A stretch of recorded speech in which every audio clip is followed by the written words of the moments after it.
warahmatullahi wabarakatuh. Bagaimana kabarnya Ananda Sholih dan Sholihah pagi hari ini? Semoga selalu sehat ya nak, dan selalu dalam perlindungan Allah. Seperti biasa, sebelum belajar kita awali dengan berdoa terlebih dahulu ya. Semuanya sikap berdoa, doa bertambah ilmu dan diberikan kemudahan. Bismillahirrahmanirrahim. Allahumma inna nas'aluka ilman nafi'a wa rizqan tayyiba wa amalan mutaqabbala. Rabbi shrah li sadri wa yassir li amri wahlul 'uqdatam min lisani yafqahu qawli.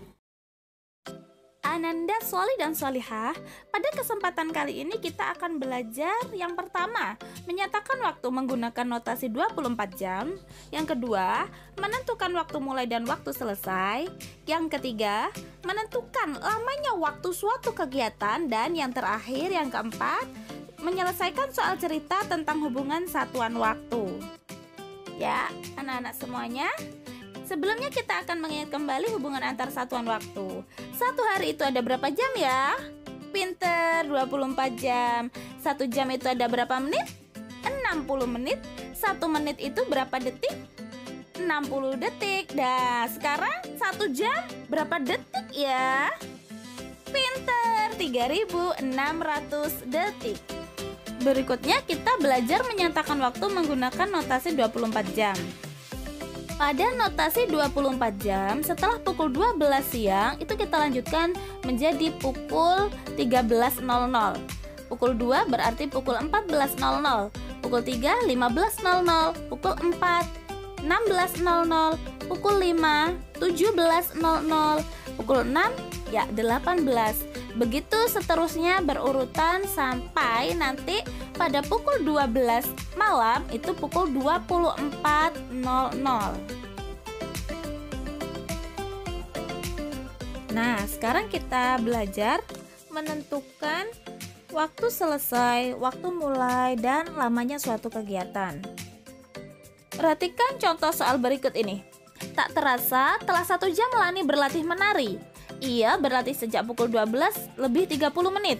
Sekarang dia merasa lelah dan ingin beristirahat siang. Sampai di kamar, Lani langsung membaringkan tubuh. Tak lama kemudian, Lani pun tertidur. Tepat pukul 15, Lani terbangun. Coba tentukan pukul berapa Lani selesai menari. Kemudian yang kedua, coba tentukan berapa lama Lani tidur siang. Nah, sekarang kita coba menyelesaikan soal yang pertama terlebih dahulu.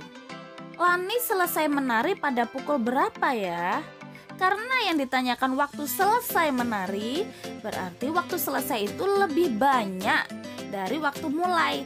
Sehingga bisa kita rumuskan waktu selesai sama dengan waktu mulai ditambah lamanya kegiatan. Nah, kita masukkan waktu mulainya 12:30 menit ditambah 1 jam. Dan hasilnya adalah 13:30 menit. Oke? Berikutnya kita akan menentukan berapa lama Lani tidur siang. Dari soal kita ketahui bahwa Lani tidur mulai pukul 13.30 sampai pukul 15 tepat. Sehingga lamanya Lani tidur bisa kita hitung dengan rumus waktu selesai dikurangi waktu mulai. Nah, kita susun 15.00 dikurangi 13:30 menit. Untuk menghitungnya supaya lebih jelas, perhatikan penjelasan Ustazah berikut. Pada penulisan pukul 15.00 dan 13.30 itu dipisahkan oleh titik. Sebelah kirinya titik itu menunjukkan jam. Sebelah kanannya titik itu menunjukkan menit. Jadi ketika kita kurangi bagian menitnya, itu kan nggak bisa ya, harus meminjam ke bagian jam. Jadi diambil 1 jam dan diubah menjadi satuan menit. 1 jam sama dengan 60 menit. Sehingga kita tuliskan 14.60 dikurangi 13.30. Hasilnya adalah, ya benar sekali, 01.30. Sehingga bisa kita simpulkan bahwa Lani tidur siang selama 1 jam 30 menit. Nah, Ananda Soli dan Solihah, dari contoh di atas bisa kita simpulkan bahwa untuk menentukan lama kegiatan bisa kita hitung dari waktu selesai dikurangi waktu mulai. Untuk mencari waktu selesai, waktu mulai ditambahkan lama kegiatan. Dan untuk mencari waktu mulai, itu waktu selesai dikurangi lamanya kegiatan. Nah, yang terakhir kita akan mencoba menyelesaikan soal cerita tentang satuan waktu. Edo ingin mengaji selama 30 menit. Jika Edo harus selesai mengaji pada pukul 19:20, maka sebaiknya Edo mulai mengaji pada pukul berapa ya? Seperti biasa, untuk menyelesaikan soal cerita, kita tuliskan dahulu apa yang diketahui dari soal. Lamanya Edo mengaji 30 menit. Selesai mengaji pada pukul 18:20. Kemudian yang ditanyakan adalah sebaiknya Edo mulai mengaji pukul berapa?